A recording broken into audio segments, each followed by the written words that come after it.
Hello friends, YouTube channel में आप सभी का स्वागत है। आज हम इवॉल्विंग रोल ऑफ सॉफ्टवेयर के बारे में देखेंगे। So let's start. Software engineering का अप्रोच है, उसका ओरिजिन है वो 1945 से लेके 1965 का एरा था। ऐसा नहीं है कि सॉफ्टवेयर इंजीनियरिंग और सॉफ्टवेयर डेवलपमेंट अप्रोच है वो अभी का है। उसका ओरिजिन 1945 टू 1965 के बीच में हुआ था। तब है हम build and delivery method use करते थे। लाइक सॉफ्टवेयर बनाया एंड देन आफ्टर हमने डिलीवर कर दिया। बट लॉन्ग टाइम के लिए वो मेथड इफ़ेक्टिव नहीं था। उसमें आइदर एरर आती थी और नहीं भी आती थी। कभी कभी हम सक्सेसफुल भी हो जाते थे, कभी कभी हमको फेलियर भी मिलती थी। So then after, like from 1965 to 1985, that era is called the software crisis, जहाँ पे हम को मोर एंड मोर क्राइसिस देखने को मिले। लाइक कोई भी प्रोजेक्ट है या कोई भी सॉफ्टवेयर है वो टाइम पे ख़त्म ना होना, देन आफ्टर बजट में ख़त्म ना होना, परफॉर्मेंस एक्सेप्टेबल ना होना, या फिर कस्टमर की जो भी रिक्वायरमेंट है वो फुलफिल ना होना। So these all about we can say that software crisis. So O S 360 है वो उसका बिगेस्ट एग्जाम्पल है सॉफ्टवेयर क्राइसिस का। उसके ऑथर ने उसकी बुक में लिखा है कि ओ एस 360 है वो प्रोडक्ट है, वो मल्टी मिलियनर फेलियर प्रोडक्ट है, बिकॉज उसमें बिल्ड एंड डिलीवरी मेथड का यूज़ किया था। उसमें कुछ प्लानिंग नहीं था, इसलिए जो ओवरऑल जो प्रोजेक्ट का बजट था वो बहुत ही ज़्यादा हो गया था और वो टोटली फेलियर हुआ था। और that is called the software crisis. Then after we can say 1990 to 2000 का एरा है, जहाँ पे इंटरनेट है, लोग ज़्यादा से ज़्यादा यूज़ करने लगे, इंटरनेट का ग्रोथ होने लगा। सो विंडोज़ भी आने लगी। So in that era, windows and all the operating system are built. Then after 2000 to 2010 का era, जहाँ पे लाइट वेटेड सॉफ्टवेयर आने लगे, that is called the mobile supporting software. लोग मोबाइल ज़्यादा से ज़्यादा यूज़ करने लगे, that's why we build more and more the light weighted software. After 2010, the era is called the artificial intelligence, machine learning and deep learning. So जो भी software हम बनाते हैं वो उसके ऊपर ही बनाते हैं, अभी के जो लेटेस्ट सॉफ्टवेयर है। So that is all about the software evolution. इस तरह से हमारी हिस्ट्री है सॉफ्टवेयर इवोल्यूशन की।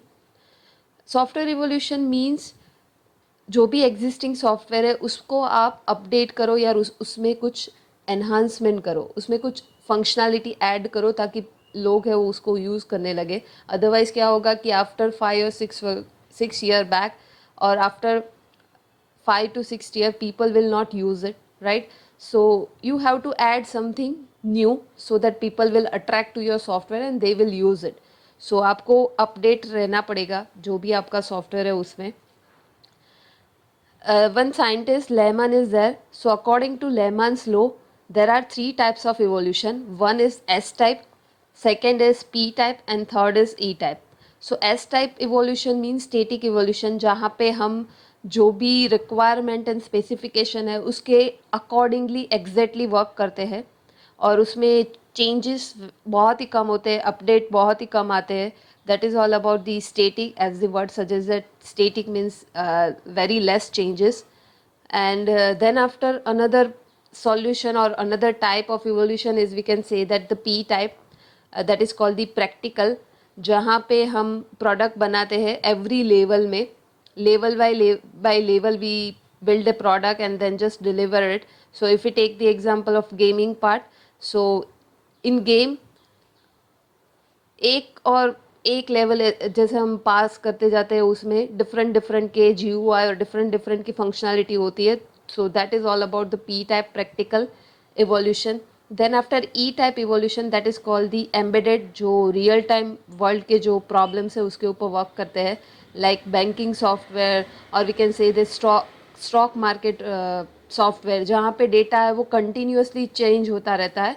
सो that is all about the E type. So software का इवोल्यूशन है वो, सॉफ्टवेयर है वो ड्यूअल रूल में काम करता है, first as a product and second as a vehicle for delivering a product.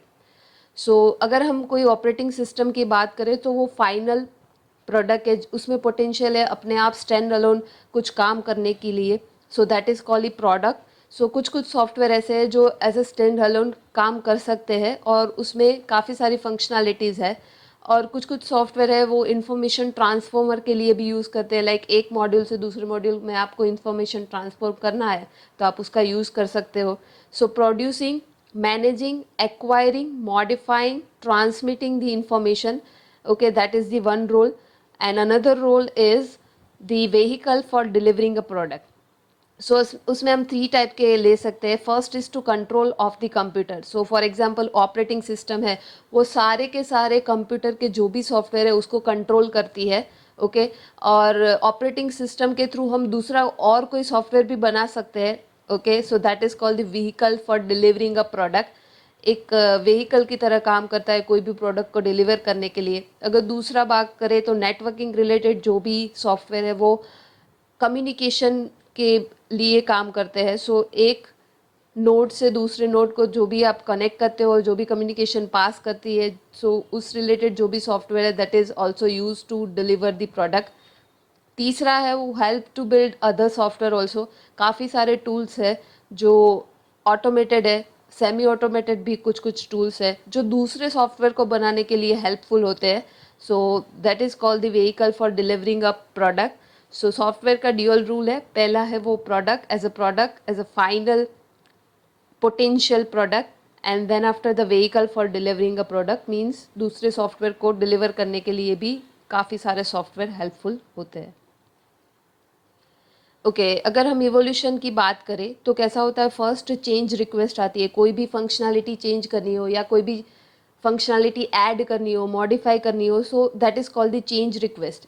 After that what we do, impact analysis. जो भी हम मॉडिफाई करेंगे उसका इम्पैक्ट कितना रहेगा, कितने मॉड्यूल्स में वो इम्पैक्ट करेगा, हमको कितना चेंज करना पड़ेगा। सो that is all about the impact analysis, कितना कॉस्ट होगा अगर हम चेंज करते हैं तो। सो that is all about the impact analysis. उसके बाद रिलीज़ द प्लानिंग। सो जो भी हमारा मॉडिफिकेशन के साथ सॉफ्टवेयर रिलीज़ करना है उसकी हम प्लानिंग करते हैं कि पहले हम कैसे बिल्ड करेंगे। ऑलरेडी एग्जिस्टिंग सॉफ्टवेयर है सो हमारे पास कोडिंग और सब पार्ट होगा ही। सो उसमें हम मॉडिफाई करके रिलीज़ का प्लानिंग करेंगे।